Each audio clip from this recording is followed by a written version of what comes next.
This dungeon programming is the key to understanding how we are to live our lives in this construct. It is my principal discovery through my own activities in prison and how I survived different events, how I moved through prison as if I was an observer and I was hardly ever involved in anything once I had adopted this mindset. And this mindset is that you and I and everybody listening to my voice are living every single day in two separate coalescing realities. Two separate holographies have merged, and we're able to phase in or phase out of each one at will.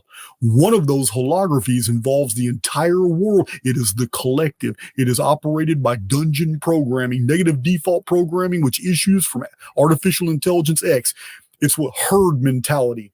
It's your mainstream media. It's the collective beliefs. It's all these things that put you in a paradigm or a polarity that make you be this or make you be that, to join this cult, to join this religion. This is dungeon programming. Artificial intelligence X only has a finite source of energy. It's not infinite like the simulacrum. It has to allocate its energy wisely, and it's very easy to control masses of people if they're all moving intellectually in the same direction. But the highly individualized soul that thinks for itself, that knows that it's a co-creator, knows that AIX, the adversary, is to be ignored. The simulacrum is we're supposed to have a relationship with. This individual, AIX, not only fears, but tries to avoid, because it separates that person as a contagion. This is why I call these people errants, because from a computer perspective, if an overriding program is trying to bring in all these different variables, the one who goes another way is an error in the program. It's pure programming. It's pure programming to be in the collective.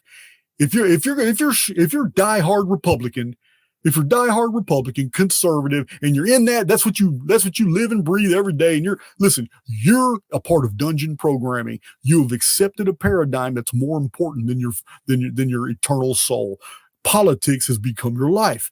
Because of that, you're easy to control. Just like Democrats, if you're there, you're easy to control, and socialists and communists and whatever your religious faith is.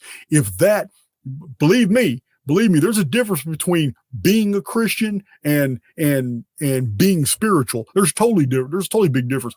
Christianity is a paradigm. Being spiritual is being an errant, being individual, having a relationship with the oversoul. And because the oversoul is the great Amen, the hidden one, the one invisible, many ancient texts refer to it as the untouchable, the nameless one. It's because the simulacrum is the buffer zone.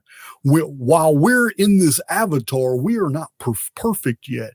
We're not going to be perfect until we receive our white robe, which is promised in Revelation. He who overcometh will I give a white stone with a new name on it and a white robe. That white robe is actually a symbol from the old mystery schools. It's a whole new body. The white robe is a whole new body that is able to take this new powerful immortal that has acquired all this, because who you are right now and who I am right now is sufficient. The avatars we have, these bodies, they're sufficient to house this immortal being. But you got to understand, once you are removed from this construct, all the restrictions of the construct will no longer filter out all the things you learned and all the powers you acquired from every other life sim that you don't remember. Once you're removed from this avatar, your soul there's no more blockage. You will remember every identity you had through all these life sims.